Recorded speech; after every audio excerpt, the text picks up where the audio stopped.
រដ្ឋមន្ត្រីការបរទេសសហរដ្ឋអាមេរិកជំរុញថៃចាត់វិធានការជាក់ស្ដែងឲ្យកាត់បន្ថយភាពតានតឹងជាមួយនឹងប្រទេសកម្ពុជាសូមអញ្ជើញស្ដាប់សេចក្តីព័ត៌មានលម្អិតដូចតទៅនេះ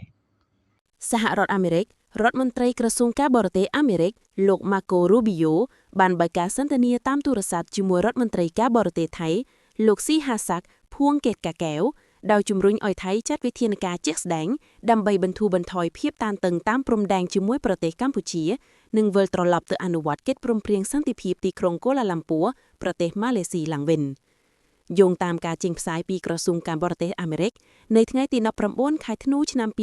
2025តាមរយៈលោក Tommy Pigot អ្នកនាំពាក្យរងសំខាន់របស់ក្រសួងបានឲ្យដឹងថា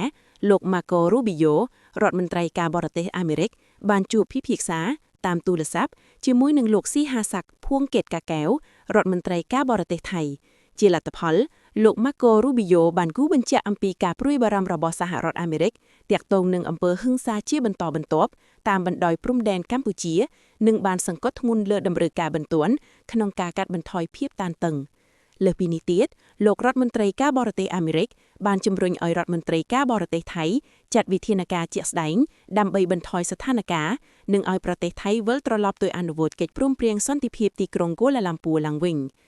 គូរំលឹកថាពាក់ព័ន្ធនឹងចំនួនតាមព្រំដែនកម្ពុជានិងថៃប្រធានាធិបតីសហរដ្ឋអាមេរិកលោក Donald Trump កាលពីថ្មីនេះបានគម្រាមថៃនិងកម្ពុជាជាមួយការដំឡើងពន្ធបន្ថែមទៀតប្រសិនបើប្រទេសទាំងពីរមិនព្រមបញ្ឈប់ជម្លោះព្រំដែននៅក្នុងបទសម្ភាសន៍ជាមួយកាសែតអាមេរិក The Wall Street Journal ធ្វើឡើងនៅកាលពីថ្ងៃទី13ខែធ្នូឆ្នាំ2025លោក Trump បាននិយាយថាខ្ញុំទៅបានគម្រាមពន្ធគយកាលពី10នាទីមុនពេលការសម្ភាសន៍ដើម្បីដោះស្រាយជម្លោះសារជាថ្មីដែលបានកើតឡើងជាមួយថៃនិងកម្ពុជាហើយខ្ញុំបានប្រាប់ពួកគេថាប្រសិនបើអ្នកនៅតែបន្តសង្គ្រាមមិនត្រឹមតែខ្ញុំនឹងបំបែកកិច្ចព្រមព្រៀងជានិច្ចកម្មដែលយើងមាននោះទេប៉ុន្តែខ្ញុំនឹងដំឡើងពន្ធគយទៅលើប្រទេសញាក់ថែមទៀតលោកបានបន្ថែមថាគ្មាននរណាអាចធ្វើបែបនោះបានក្រៅពីខ្ញុំនោះទេនៅក្នុងបទសម្ភាសន៍នោះលោកក៏បានអះអាងថាលោកប្រកាសណាស់ថាពន្ធគយជាឧបករណ៍ដ៏សំខាន់ក្នុងគោលនយោបាយការបរទេសសម្រាប់រដ្ឋបាលរបស់លោក